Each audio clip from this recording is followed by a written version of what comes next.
Eu mesmo, irmãos, quando estive entre vocês, não fui com discurso eloquente, nem com muita sabedoria para lhes proclamar o mistério de Deus, pois decidi nada saber entre vocês a não ser Jesus Cristo e este crucificado. E foi com fraqueza, temor e com muito tremor que estive entre vocês. Minha mensagem e minha pregação não consistiram de palavras persuasivas de sabedoria, mas consistiram de demonstração do poder do Espírito, para que a fé que vocês têm não se baseasse na sabedoria humana, mas no poder de Deus. Entretanto, falamos de sabedoria entre os que já têm maturidade, mas não da sabedoria desta era, ou dos poderosos desta era, que estão sendo reduzidos a nada. Ao contrário, falamos da sabedoria de Deus, do mistério que estava oculto, o qual Deus preordenou antes do princípio das eras para a nossa glória. Nenhum dos poderosos desta era o entendeu, pois se o tivesse entendido, não teriam crucificado o Senhor da glória. Todavia, como está escrito, olho nenhum viu, ouvido nenhum ouviu, mente nenhuma imaginou o que Deus preparou para aqueles que o amam. Mas Deus o revelou a nós por meio do Espírito. O Espírito sonda todas as coisas, até mesmo as coisas mais profundas de Deus. Pois quem conhece os pensamentos do homem, a não ser o Espírito do homem que nele está? Da mesma forma, ninguém conhece os pensamentos de Deus, a não ser o Espírito de Deus. Nós, porém, não recebemos o Espírito do mundo, mas o Espírito procedente de Deus, para que entendamos as coisas que Deus nos tem dado gratuitamente. Delas também falamos, não com palavras ensinadas pela sabedoria humana, mas com palavras ensinadas pelo Espírito, interpretando verdades espirituais para os que são espirituais. Quem não tem o Espírito não aceita as coisas que vêm do Espírito de Deus, pois lhes são loucura, não é capaz de entendê-las, porque elas são discernidas espiritualmente. Mas quem é espiritual discerne todas as coisas, e ele mesmo por ninguém é discernido, pois quem conheceu a mente do Senhor para que possa instruí-lo? Nós, porém, temos a mente de Cristo. Oremos. Nosso Deus e Pai, ajuda-me, Senhor, a entregar o que creio ter recebido de Ti, para que possa claramente abrir as Escrituras, para vermos as riquezas aqui contidas e termos uma noção clara dos Teus propósitos e dos Teus meios, dos Teus caminhos, e também ter uma noção clara de como proceder e crescer no Senhor. Eu te peço em nome de Jesus. Amém e amém. Podemos sentar.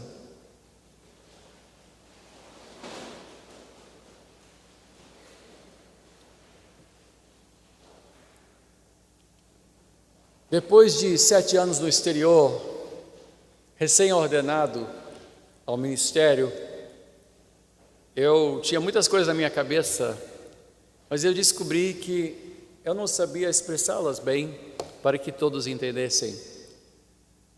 E eu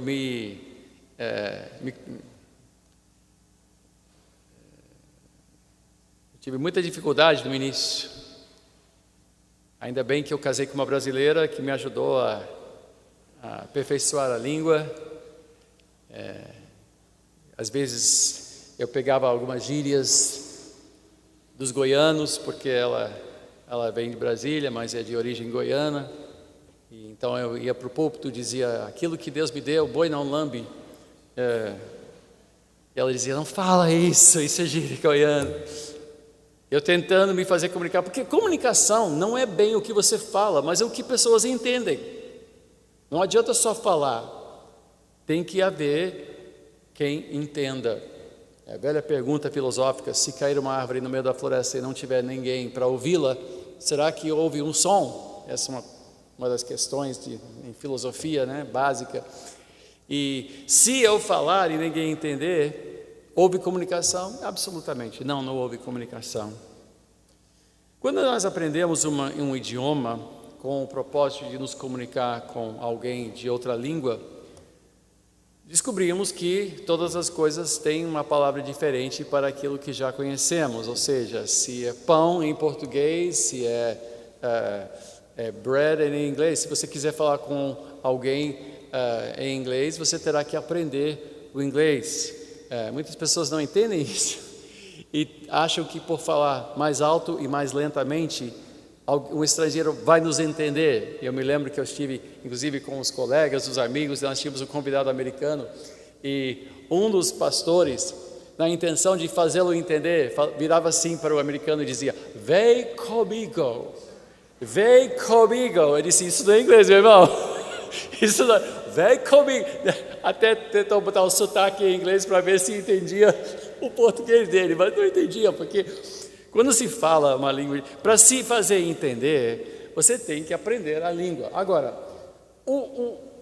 isso é até simples, é uma questão simples, porque basta aprender a palavra que a outra pessoa entende por aquilo que você vê. Os dois veem a mesma coisa, os dois falam da mesma coisa, se é a caminhada, ou comida, ou o dia, ou noite e tal. É mais simples, basta aprender a palavra que a outra pessoa passa a entender o que você tem para dizer. Mas comunicação pode se complicar mais quando você fala de outras questões que não são apenas as questões que todo mundo vê. Às vezes, falamos sobre comunicação entre pessoas de ideologias diferentes. Aí a comunicação não é só uma questão de língua. Às vezes é uma questão de cosmovisão. É uma questão mais de filosofia. Por quê? Porque dentro de nós temos muito barulho.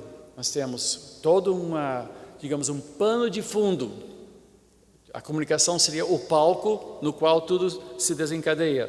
Mas por trás tem um pano de fundo. E se você colocar um pano de fundo diferente, cada um está falando da mesma coisa, mas está entendendo algo completamente diferente.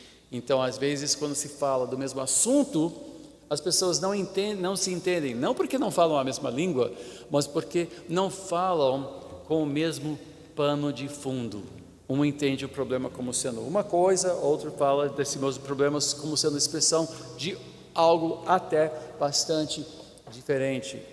Não se entendem, não conseguem se comunicar. E mais, acabam entendendo a outra pessoa de uma maneira caricata, ou seja, não entendem o que aquela pessoa pensa, não entendem propriamente o seu pensamento. Então, a comunicação se torna bem mais difícil. Agora, Paulo fala aqui sobre como ele se aproximou aos coríntios quando ele veio pregar o evangelho pela primeira vez. E ele coloca até uma dificuldade ainda maior, porque a dinâmica entre as coisas do Espírito e as coisas do mundo é ainda mais difícil do que pessoas de ideologias diferentes. E não se engane, quando se fala da fé cristã, não estamos falando apenas de uma ideologia diferente, pois nós estamos falando de algo que envolve uma mentalidade que compreende e apreende e percebe coisas que o mundo não percebe. Há uma diferença. E quando Paulo resume tudo dizendo: nós temos a mente de Cristo, essa questão de o que vem a ser a mente de Cristo, a mente cristã, tem sido motivo da minha meditação já há bastante tempo. Então hoje quero compartilhar nesse sentido. O Evangelho, o que o cristão vê, o que o cristão percebe, não é perceptível sem que haja um milagre em nossas vidas. Não é algo que é fruto de um discurso racional. O Evangelho tem duas fontes de rejeição neste mundo que Paulo descreve em outra passagem. Que primeiro o Evangelho diz que o Evangelho é loucura para os gregos e é uma ofensa para os judeus. O Evangelho não é uma filosofia como outra qualquer. Na filosofia se especula muito sobre o mundo. como o mundo é, a explicação das coisas, né? Você tem a filosofia oriental, você tem filosofia evolutiva, darwiniana, você tem vários tipos de filosofia que descrevem este mundo, e a fé cristã não é bem isto, não é uma filosofia que explica, não responde aos anseios e perguntas que o mundo faz. O Evangelho, de fato, é loucura para este mundo. Paulo mesmo disse, é loucura. Nós não fazemos as mesmas perguntas que o mundo faz. E para os judeus é uma ofensa. Por quê? Porque muitos querem que o Evangelho atenda às nossas muitas necessidades sentidas, que resolva todos os nossos problemas. Querem uma religião relevante, uma religião que emplaque. E não só isso. Para os judeus, é ofensível pensar no Filho de Deus como alguém que morreu como um ladrão, pois a crucificação era considerado, e era de fato, a forma de execução mais violenta e mais degradante de todas as outras, tanto que na antiga literatura não se falava muito da crucificação.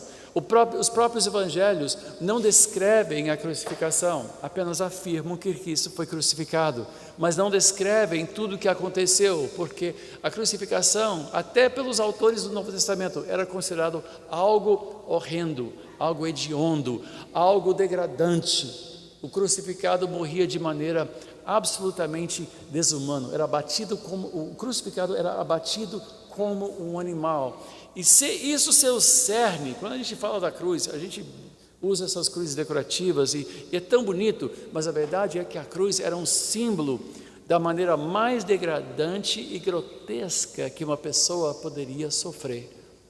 Inclusive, cidadãos não eram crucificados, era só pessoas assim consideradas, só escravos eram crucificados, porque não achavam que esse tipo de morte era próprio para seres humanos de bem, para pessoas que mereciam um mínimo de respeito. Era a maneira mais desrespeitosa, mais violenta e mais grotesca que alguém poderia sofrer. Então, quando se fala de crucificação, quando se fala da religião cristã, quando se fala da fé cristã, fala-se de algo que é inconcebível, era inconcebível desde os primórdios, desde o início, desde o nascimento da igreja. A fé cristã era um absurdo, era considerada uma ofensa, uma coisa estranha.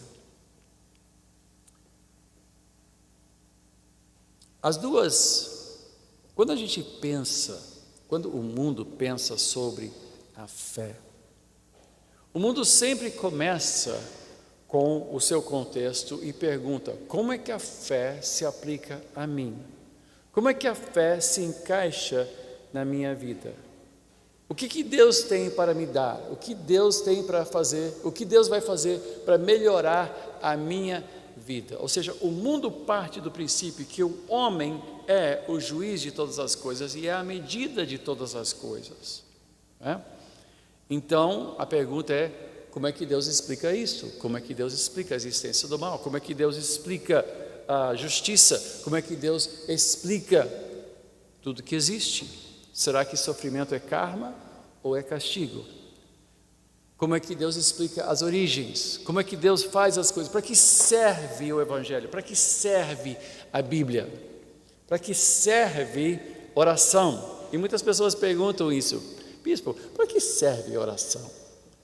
Para que serve a vida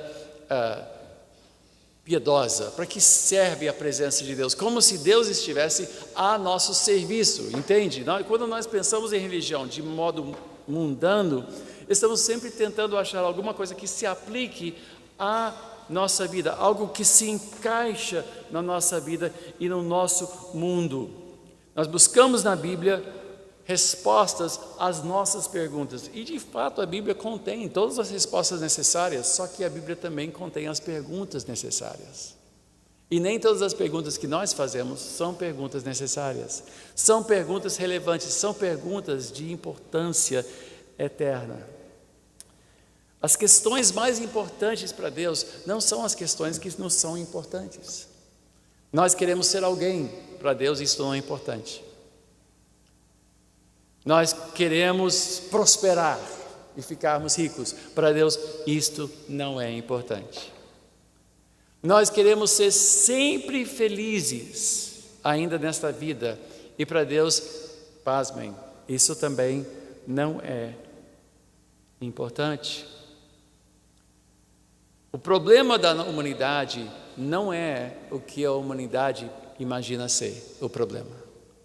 As perguntas que fazemos, as questões que buscamos. Jesus disse, lembre-se que ele disse assim, os gentios buscam estas coisas.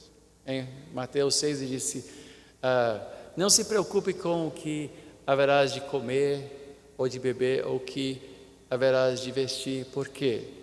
Porque Deus cuida dessas coisas. Isso aí não é importante. Os gentios buscam estas coisas. Os gentios se preocupam com essas coisas. Mas quem pensa como Deus pensa, não se preocupa com essas coisas. Ele se preocupa com outras coisas. Então, quando Paulo chega aos Coríntios, ele entende que não é pelo discurso sábio, pela filosofia humana, que nós vamos chegar a entender os caminhos de Deus. É impossível. É impossível o ser humano, ele não entende Deus, ele não entende as coisas do Espírito, ele não vê, ele não enxerga, ele não compreende e ele não recebe pela lógica. Então Paulo disse, então eu não vim pela lógica. Agora Paulo não era um qualquer. Paulo era um intelectual, falava várias línguas, era um fariseu educado na melhor escola de Tarso, foi para Jerusalém estudar com o máximo sumo sacerdote. Ele era um homem intelectual, ele tinha capacidade de discursar. Ele foi em Atenas para o Areópago, lugar onde os intelectuais e os religiosos se reuniam para discursar. Então, não é que ele não pudesse argumentar, mas ele disse, eu não cheguei desta maneira para vocês, para não anular o Evangelho. Há muitas pessoas que impressionam hoje em dia pela internet, muitos filósofos, muitos grandes pensadores, mas não é porque eles falam bem, ou de uma maneira bonita, ou de uma maneira convincente, que necessariamente têm razão, ou que vão nos mostrar o caminho certo para a nossa vida. Não é assim. Quando a gente fala da fé cristã, quando a gente se apercebe da fé cristã, então, isto depende necessariamente de um outro modo de pensar, para enxergarmos coisas que o mundo não tem capacidade de enxergar, para pensar coisas que a mente humana não tem capacidade própria para pensar. Quando a ficha cai do Evangelho em nossa vida, acontece por quê? Porque aconteceu um milagre. Quantos aqui creem que Jesus Cristo é o Senhor, Criador dos céus e da terra, sustentador de todas as coisas? Quem crê nisso? Só de poder levantar sua mão e fazer essa afirmação, é um milagre. É um milagre. Essa percepção, essa capacidade de ver as coisas de Deus, não é algo que nasce conosco. Paulo disse em 1 Coríntios, as coisas de Deus, os homens rejeitam e sequer conseguem entender. Então tem que haver um milagre em nossas vidas para que enxerguemos o que Deus quer que nós enxerguemos. Tem que haver uma operação do Espírito Santo para que a nossa mente receba conhecimento que ele naturalmente é incapaz de receber. Veja em João 16, vamos abrir João 16.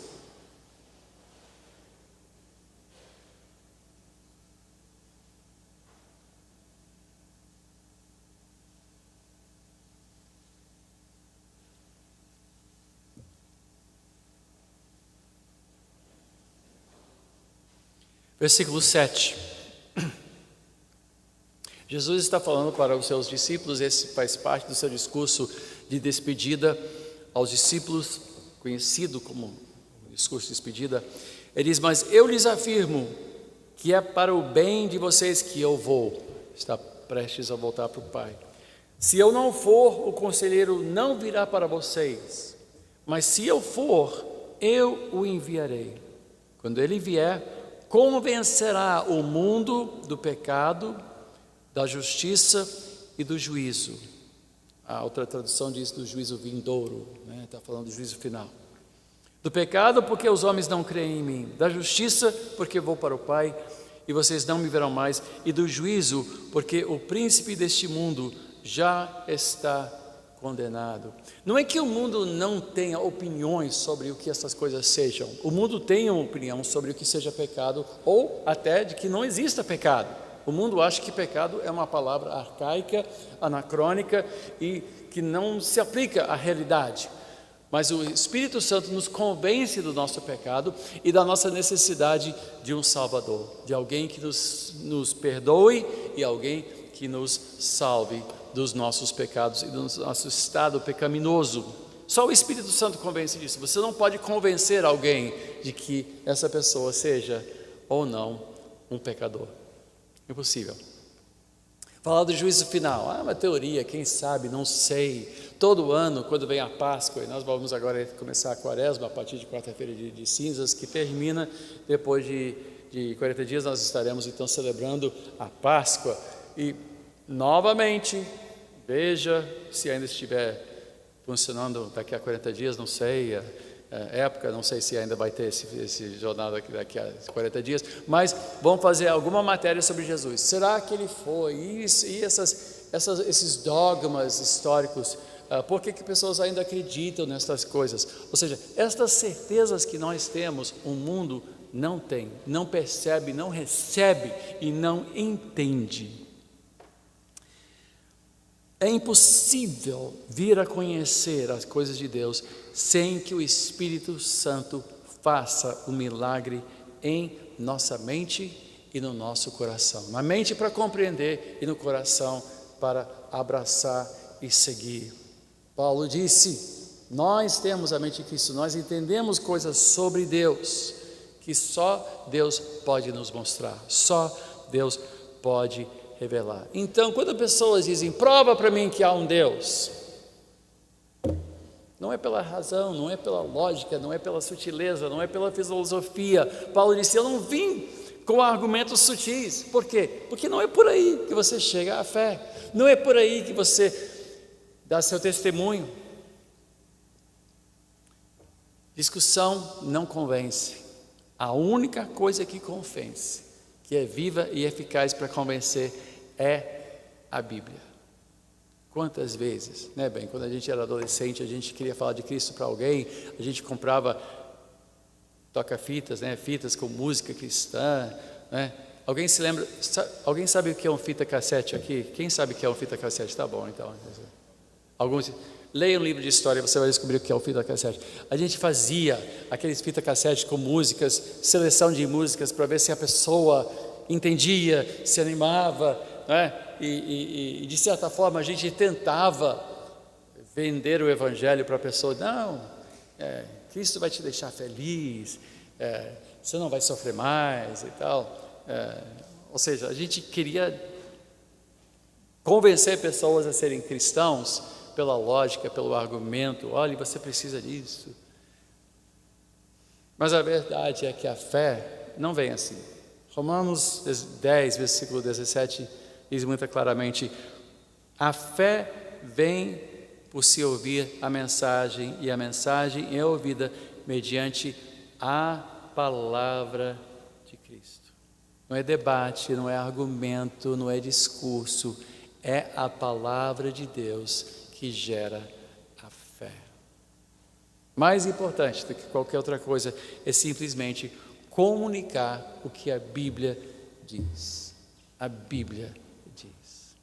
Antigamente, eu me lembro das mensagens antigas do Billy Graham, e ele não citava capítulo, livro, verso, ele se resumia a dizer, a Bíblia diz.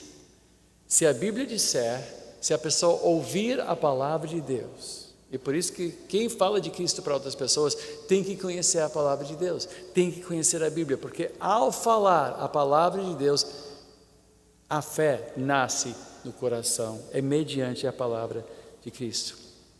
Uma vez recebida a palavra de Deus, uma vez que Deus faz esse milagre em nossa vida, algo muda. Ou deve mudar, se a palavra for pregada fielmente. A pergunta não é mais como Deus se encaixa na minha vida. Como é que a espiritualidade agora me serve? Como minha vida pode melhorar por meio de oração? A nova pergunta que se faz é: como é que eu me encaixo em Deus? Eu começo não a olhar o mundo como um lugar onde Deus pode interferir, mas eu começo a entender o mundo como um mundo que Deus criou e sustenta pelo poder da sua palavra. Nós temos que entender uma coisa, e aqui, quando a gente pensa sobre coisas espirituais, pensamos nelas como sendo coisas menos concretas do que as coisas físicas e palpáveis.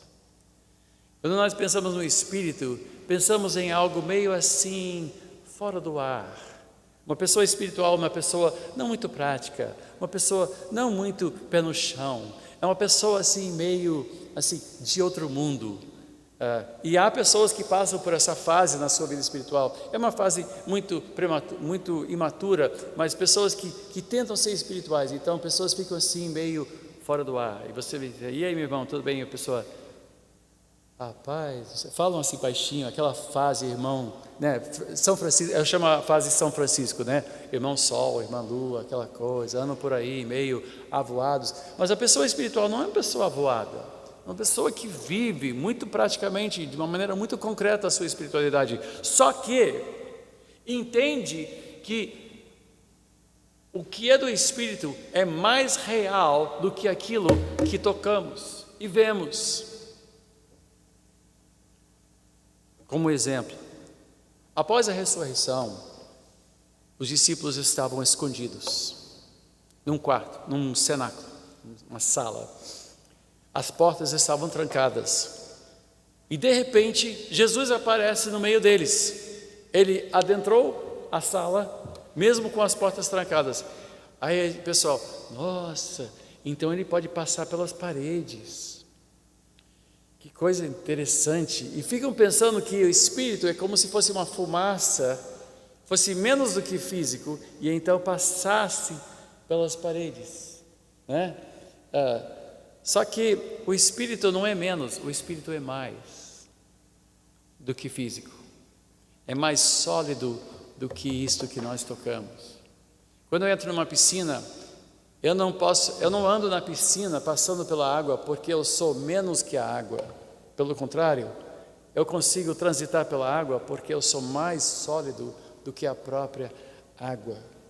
Deus é mais do que a gente vê e toca e cheira e percebe pelos nossos sentidos. Ele é, embora não visto, Ele é mais forte, Ele é mais presente. Ele literalmente, segundo João e segundo também o autor aos Hebreus, Ele sustenta a existência de todas as coisas pelo poder da sua palavra.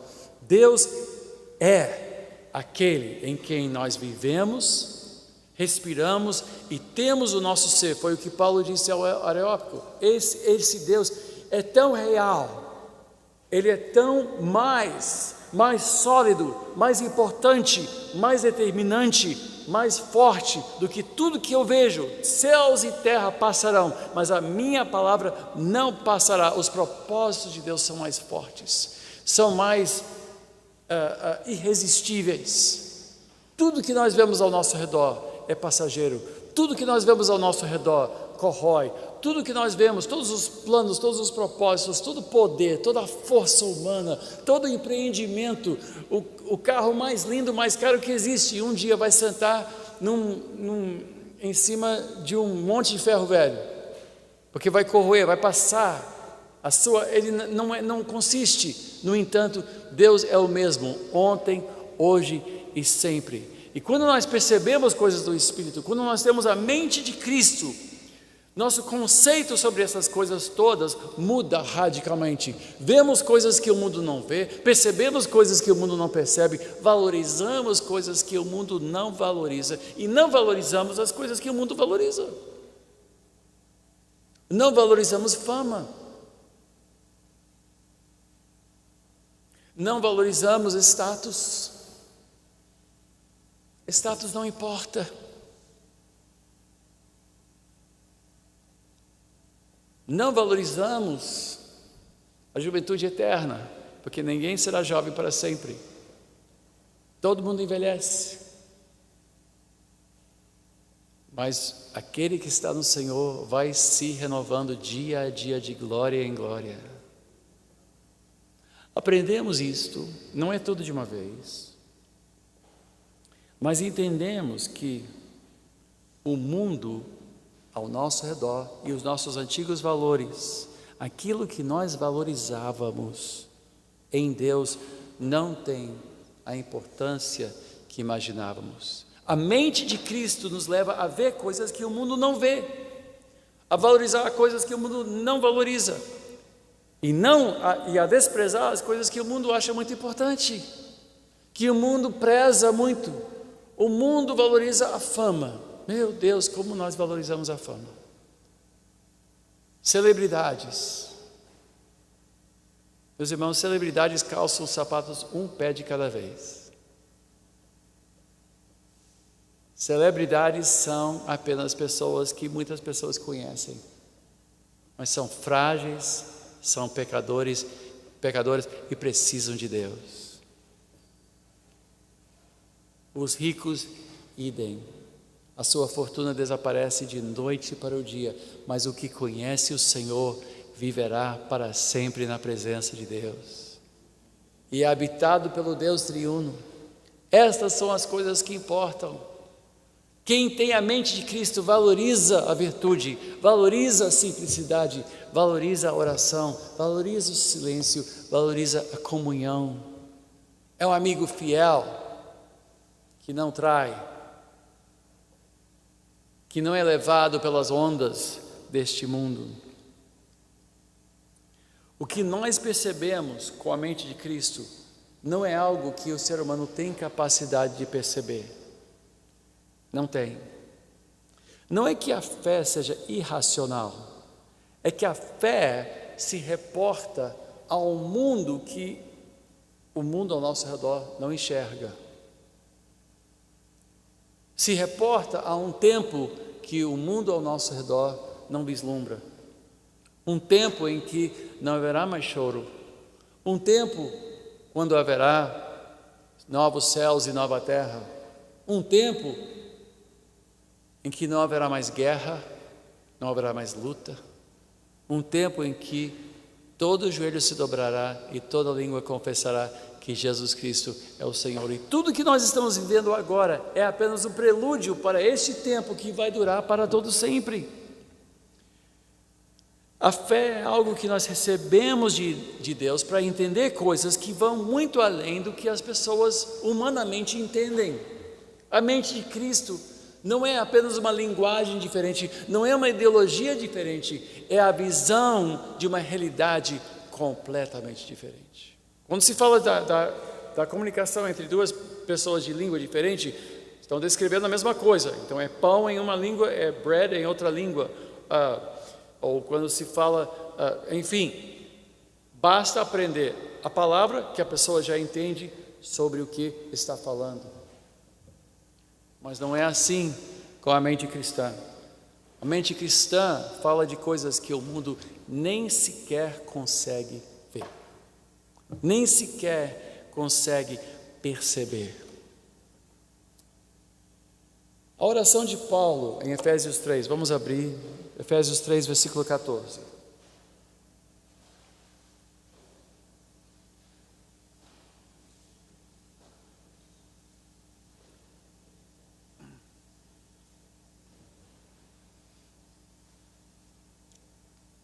Veja a oração de Paulo. Efésios, aliás, de todas as cartas, Efésios foi a igreja mais bem arrumada, mais feliz, com mais fé, com menos problemas de todos os outros.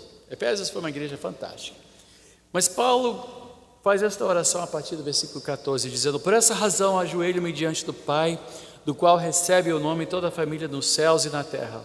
Oro para que com suas gloriosas riquezas Ele os fortaleça no íntimo do seu ser com poder, por meio do seu Espírito, para que Cristo habite no coração de vocês mediante a fé. E oro para que, estando arraigados e alicerçados em amor, vocês possam, juntamente com todos os santos, compreender a largura, o comprimento, a altura e a profundidade, e conhecer o amor de Cristo que excede todo o conhecimento, para que vocês sejam cheios de toda a plenitude de Deus. Veja só em esse último versículo 19, ele diz: e conhecer o que excede conhecimento? Como assim? Como é que eu posso conhecer algo que excede conhecimento? Essa foi a oração de Paulo, que vocês possam conhecer algo que não é alcançável por conhecimento humano, que vocês tenham capacidade de compreender o que? O amor de Deus. Há muitas pessoas que dizem: não, sabemos que Deus é amor, e muitas pessoas não cristãs afirmam isto. É um chavão até. Sabemos que Deus é amor. É lindo isto. Love is in the air. Oh, Deus está aqui. Fala de uma maneira romântica, bonita, prosaica, né? Uau, que coisa maravilhosa. Deus é amor. Mas não sabem o que é isso. Não tem noção do que é isso. Não tem noção. Que Deus amou o mundo. Pessoas que o odiavam, praticam iniquidade, escravizam, matam, estupram, exploram o seu próximo. E Deus os amou tanto que sacrificou seu próprio filho como um animal, abateu seu filho numa cruz, morrendo como um ladrão e um escravo, porque Ele amou pessoas que odeiam o Criador, filhos da ira, filhos do pecado, filhos da morte, filhos das trevas. Nós nascemos, todos nós, rebeldes que odeiam a Deus. Todos nós. Crianças levam uma promessa, a criança pequena, toda a promessa de uma vida, e são tão bonitas, mas a verdade é que até conhecerem a Cristo, são pecadores capazes das atrocidades mais horríveis. Um dia, Adolf Hitler, deitado no seu berço, ouviu dos seus pais: Bilu, Bilu, Adolfo, Bilu, Bilu, olha que coisa linda, que coisa rica, olha só, deu um sorriso. Adolfo deu um sorriso. Mal sabiam que um dia ele seria um assassino de milhões. Stalin, com certeza, dormindo nos braços da sua mãe, prometia ser uma pessoa interessante um dia, uma pessoa nobre, uma criança amada, querida, mas dentro daquele coraçãozinho estava alguém que mataria milhões e milhões e milhões de pessoas, um sanguinário.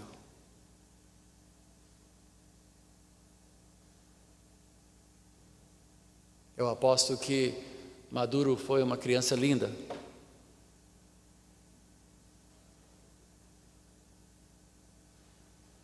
O mi hijo, o muchacho. Bilu, bilu. Eu não sei como é que se diz bilu, bilu em espanhol. Estou tentando aprender espanhol, mas bilu, bilu, né? Bilu, bilu, mi hijo. Oh, que coisa rica. Que guapo. Isso eu sei. Hoje, matando uma nação de fome por causa da sua posição de poder que ele quer preservar. A título de quê? A título de quê? Bem nenhum está fazendo a sua nação. Nenhum bem, nenhum bem. É uma tragédia que o mundo todo assiste, horrorizado. Mas com certeza como criança. Dentro de cada uma dessas crianças, Adolf, o Stalin, o Maduro, Hitler, tão inocente de fraldas, mas dentro daquele coração, um mundo de trevas e violência, só esperando a maturidade chegar. Todos nós nascemos assim, capazes de coisas horrendas, capazes de traições e mentiras e violência. E no entanto, Deus nos amou. Deus nos amou. O mundo não entende isto, a gravidade disto, a profundidade da misericórdia de Deus. O mundo não entende, não vê isso. Não enxerga isso, querem que Deus apenas lhes conceda alguma coisa de bom, alguma coisa que acrescente, um realce, que te dê, como alguém falou uma vez que visitou nossa igreja, depois virou para mim e disse: bispo, gostei da sua igreja, fiquei zen, tomei aquele pãozinho, aquele suquinho, olha, eu fiquei zen, quando eu precisar fazer outro descarrego, eu venho. Membro do Esquadrão da Morte, que tinha pedido para vir, veio para a igreja, chorou do início ao fim do culto, chorou, emocionado. Aí ele disse: olha, gostei, quando eu precisar de novo, sabe, quando o negativo começar a acumular, eu sei para onde vou para, me senti bem. Mas a fé cristã não serve para a pessoa se sentirem bem. Nós primeiro começamos nos sentindo muito mal. Quando nós descobrimos pela primeira vez o arrependimento, parte o nosso coração. Quando nós vemos Cristo na cruz por nossa culpa, parte o nosso coração. E isto é prova da obra milagrosa do Espírito Santo em nossas vidas. A fé cristã não é acrescentada, não é uma filosofia que você diz: ah, tá bom, então acredito, você me convenceu, então agora eu vou ser cristão. Como se estivesse mudando de time, ou de partido político, ou de orientação qualquer. Não. Ou como se estivesse aprendendo uma nova língua. Vou aprender esse negócio de ser crente para ver se dá certo. Eu já falei com pessoas que disseram: olha, eu frequentei uma igreja por um tempo e não deu certo para mim. Não deu certo. O que aconteceu? Faltou o milagre. Faltou o coração partido, faltou aquele momento quando o Espírito iluminou a sua mente. O conhecimento, a mente de Cristo não é algo que nós alcançamos racionalmente apenas, nem tampouco é algo que cresce racionalmente apenas. Paulo disse aos Efésios, uma igreja boa, disse: mas eu oro para que vocês cresçam neste entendimento, para que vocês entendam a largura, o comprimento, a altura, porque há mais para aprender. Como uma criança, ninguém nasce com todas as faculdades espirituais que ele virá a ter um dia. Quando a pessoa é tocada pelo Espírito de Deus e se arrepende, ele não simplesmente se torna um cristão que pensa de modo maduro e pleno. Não. Paulo então orou pelos Efésios para que eles adquirissem todo o conhecimento. E mais, existe inclusive dentro de nós uma outra mentalidade que concorre com a nossa espiritualidade. Existem duas leis dentro de nós. O mundo tenta manter-nos mundanos. O mundo quer que você não seja radical demais, que você não seja um fanático religioso. O mundo quer que você seja normal. É como alguém que uma vez me emprestou a fita. Alguém se lembra do Segredo, aquele filme O Segredo? Alguém diz assim: assista esse filme, mas não como um bispo. Assista o filme como uma pessoa normal. Como assim? Não, assista de uma maneira normal. Ou seja, não seja radical. Acontece que o único cristão verdadeiro é um cristão radicado na palavra de Deus. Ou seja, há uma certa radicalidade, há um radicalismo necessário para uma vida cristã plena. Você tem que pensar com a mente de Cristo, e esta mente cristã não condiz com a mente do mundo. Ela vê coisas de modo diferente, valoriza coisas completamente diferentes. Ele valoriza o que o mundo despreza e ele despreza o que o mundo ama.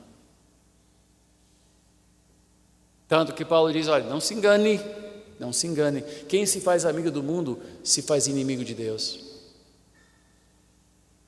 E quem é amigo de Deus, o mundo não vai gostar de você, não. Você vai ser perseguido.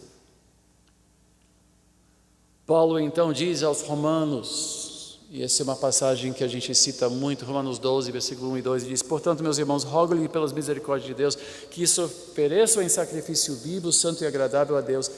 Este é o culto racional de vocês. Não se amoldem ao padrão deste mundo, mas transformem-se pela renovação da sua mente, para que sejam capazes de experimentar e comprovar a boa, agradável e perfeita vontade de Deus. Entenda, o cristão não começa da estaca zero todo dia, não, ele cresce, ele aprende e é renovado, ele tem que voltar. Quantas vezes eu tenho que aprender a mesma lição em Deus? Quantas vezes eu tenho que aprender a confiar em Deus? Quantas vezes eu tenho que voltar à oração? Quantas vezes eu tenho que me arrepender? A fé cristã é algo que tem que ser trabalhada, mantida, que cresce. A mentalidade cristã também é algo que amadurece, que cresce mediante oração, mediante comunhão dos santos, mediante estudo, leitura, pregação expositiva. Tudo isso faz parte do quê? Formando uma mente cristã madura. Nós não nascemos prontos, nós não nascemos maduros, nós nascemos, recebemos o quê? Os nossos olhos são abertos. São abertos.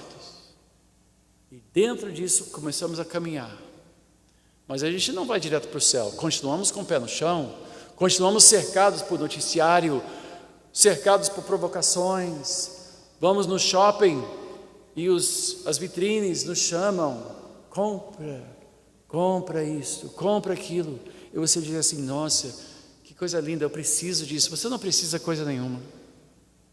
Mas você entra pelos seus olhos, entra pelos seus ouvidos o quê? O mundo nos pressiona diariamente. Comerciais e programas de televisão e anúncios e rádio e música e as conversas de botequim, as conversas do escritório, as conversas entre amigos. Nós estamos sempre ouvindo, sempre. Agora tem internet com todos os youtubers que nos mostram as verdadeiras notícias, né? A gente, e a cabeça fica girando, não é não? Ou quem tem WhatsApp recebe notícias do WhatsApp. Então tem os memes, tem as notícias, tem os vídeos, aqueles vídeos com gatinhos e vídeos absurdos e piadas, não é? Vou falar, eu vi outro dia. E compartilhamos essas coisas como se fossem importantes.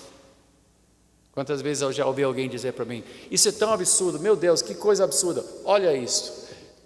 Por que está dizendo para eu olhar? Já é absurdo, por que eu estou olhando? Eu não acredito, olha isso. Se não acredita, desliga. Mas a gente não pode, a gente não sabe desligar. O mundo não consegue desligar. E a gente também não consegue. A fé cristã começa quando nós somos interrompidos pelo poder de Deus. A palavra de Deus vem e acordamos para a palavra de Deus, e Ele mostra que nós somos pecadores perdidos. Quando nós ouvimos isto, quando o Espírito Santo faz essa operação em nossa vida, nós nos arrependemos.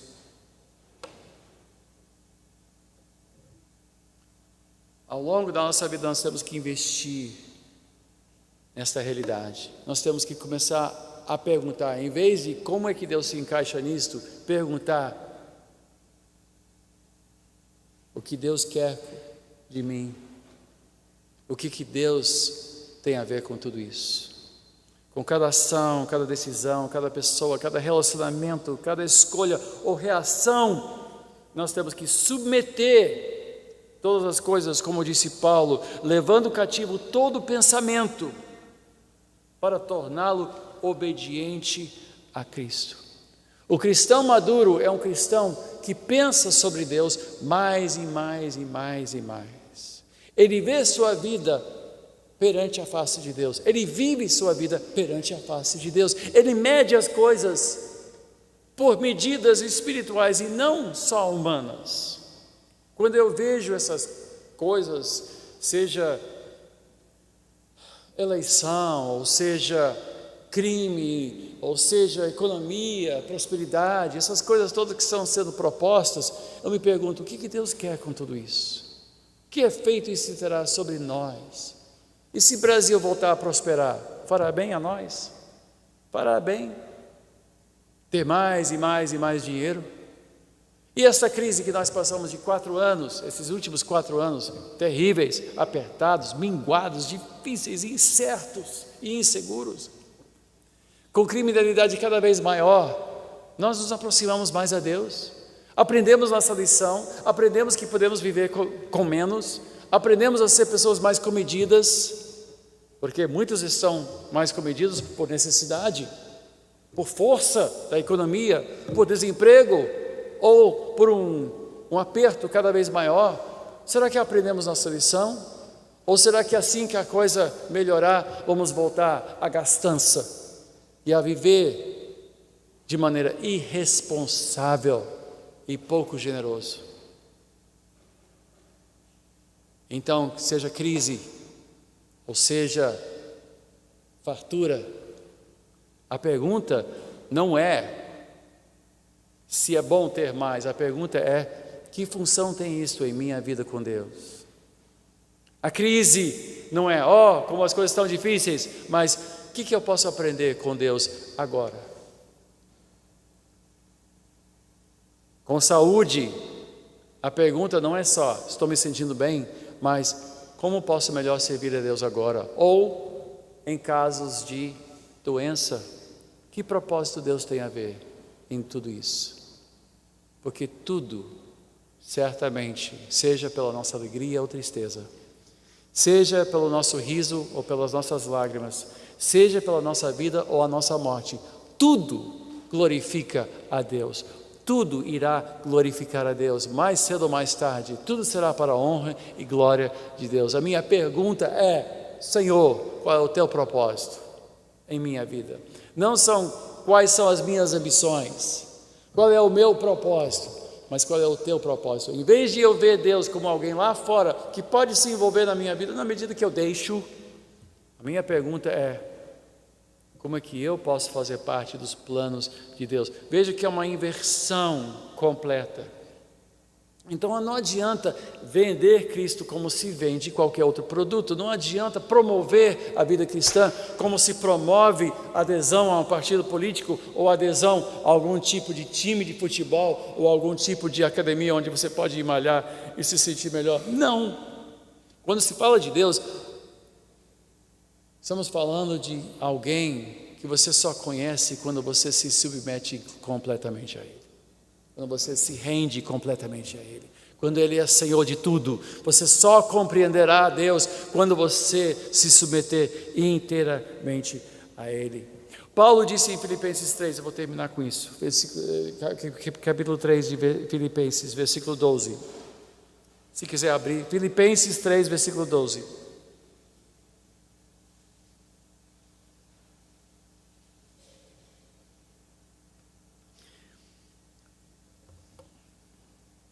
Paulo disse: não que eu tenha obtido tudo isso ou tenha sido aperfeiçoado, mas prossigo para alcançá-lo, pois para isso também fui alcançado por Cristo Jesus. Irmãos, não penso que eu mesmo já o tenha alcançado, mas uma coisa faço, esquecendo-me das coisas que ficaram para trás e avançando para as que estão adiante, prossigo para o alvo, a fim de ganhar o prêmio do chamado celestial de Deus em Cristo Jesus. Todos nós que alcançamos a maturidade devemos ver as coisas dessa forma. E se algum aspecto vocês pensam de modo diferente, isso também Deus lhes esclarecerá. Olha só. O maduro, a pessoa madura em Cristo, pensa desta maneira.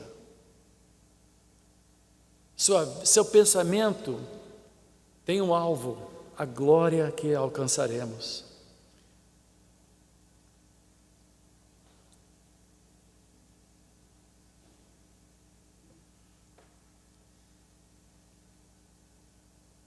E ele continua, deixa eu continuar.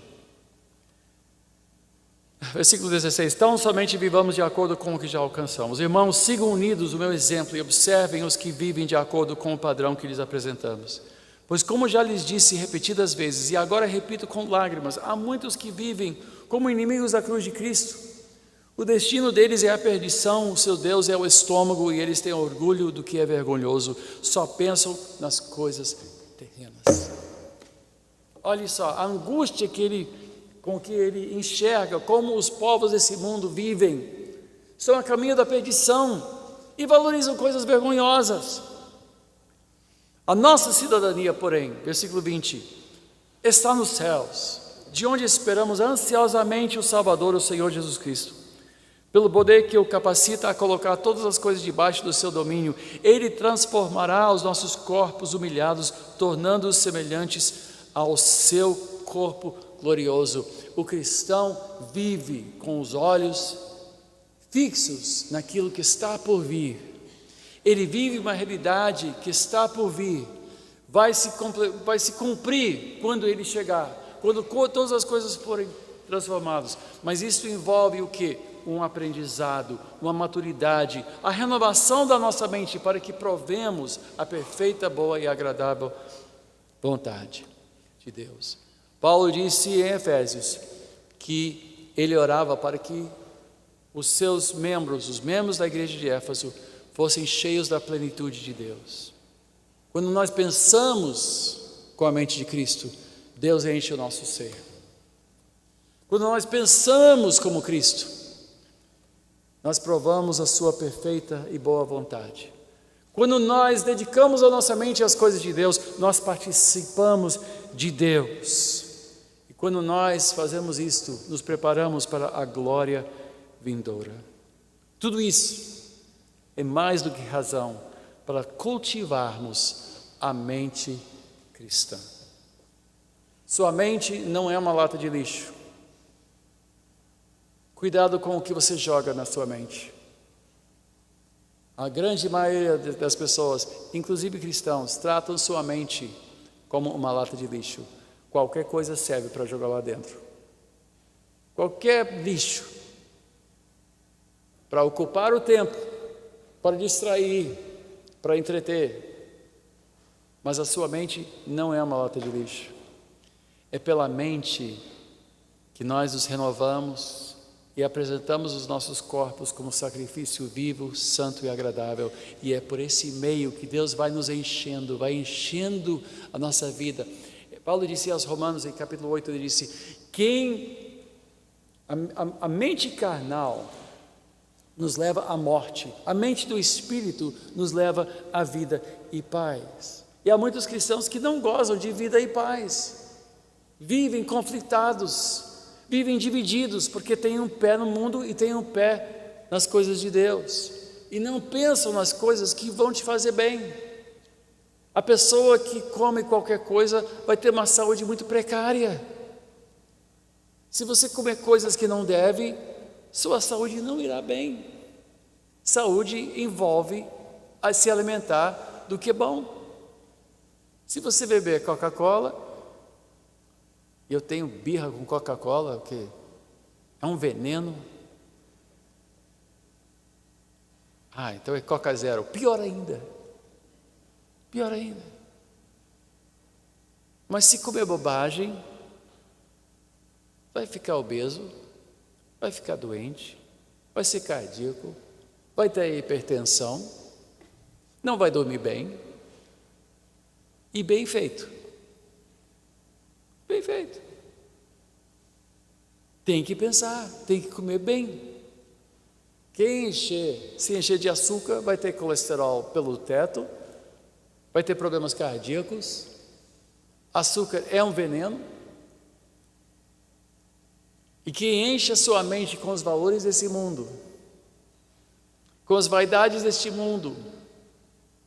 Quem cogitar as coisas desse mundo, sua vida espiritual também vai ser obesa e doente. E você não caminhará bem. Paulo disse, tudo que eu valorizava, tinha credenciais, tinha berço, tinha riquezas, tinha muita coisa. E se deixei tudo isso, tratei tudo isso como lixo para seguir aquilo que importa. E uma coisa eu faço agora, sigo em direção ao alvo, que é conhecer mais e mais de Deus. É uma opção radical. É uma decisão que você terá que tomar. Assim como quem quer saúde e não só perder alguns quilinhos, porque todo mundo que fizer regime vai ter que voltar a fazer regime. Por quê? Você não pode só fazer regime, você tem que mudar de vida. Se você quiser saúde, tem que mudar de vida, tem que aprender a comer direito e fazer exercício, não só para perder uns quilinhos. Porque tem pessoas que fazem regime e vão para a academia sempre na primavera para poder ir para a praia, um pouquinho mais esbeltos, mas não terá saúde. E há pessoas que passam por estações da sua vida querendo ser um pouquinho mais espirituais. Não. A vida cristã é uma opção radical. E Jesus disse, quem quiser preservar a sua vida, vai perdê-la. Mas quem perder a sua vida por minha causa, vai ganhá-la. O que adianta ganhar o mundo inteiro e perder a própria alma? É uma opção radical. É uma maneira radical de gastar a sua mente, sua energia e de alimentar a sua mente com aquilo que é de Deus e não com aquilo que é deste mundo. Temos que renovar a nossa mente e só assim apresentaremos os nossos corpos como sacrifício vivo, santo e agradável, que é o culto que faz sentido. Vamos orar. Nosso Deus e Pai, ao contemplarmos a Tua palavra esta manhã, eu te peço, Senhor, que em cada um de nós cresça uma noção clara da proposta que se apresenta perante nós. De fato, são dois caminhos. Um caminho que leva à vida e paz e outro que leva à perdição. Não podemos escolher os dois caminhos, não podemos andar dois caminhos ao mesmo tempo. Ou escolheremos um, ou escolheremos o outro. Ou serviremos a um Senhor, desprezando o outro, ou o contrário. Senhor, não podemos servir ao dinheiro e a Deus ao mesmo tempo. Não podemos servir à vaidade e a Deus ao mesmo tempo. Não podemos servir aos nossos prazeres e a Deus ao mesmo tempo.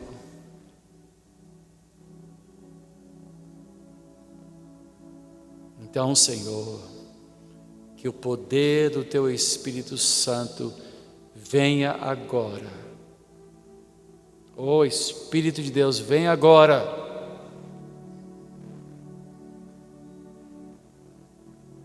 Para que hoje seja um divisor de águas em nossa vida. Uma pedra no meio do caminho.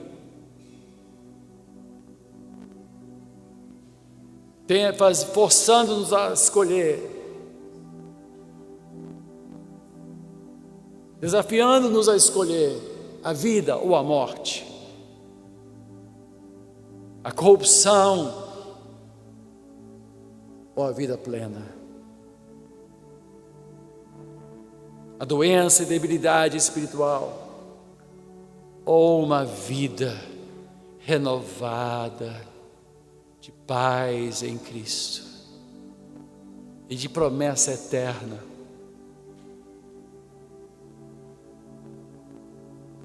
Amado Deus e Pai, guia-nos pelas veredas da justiça, por amor a Teu nome, eu te peço. Em o nome de Jesus. Amém e amém.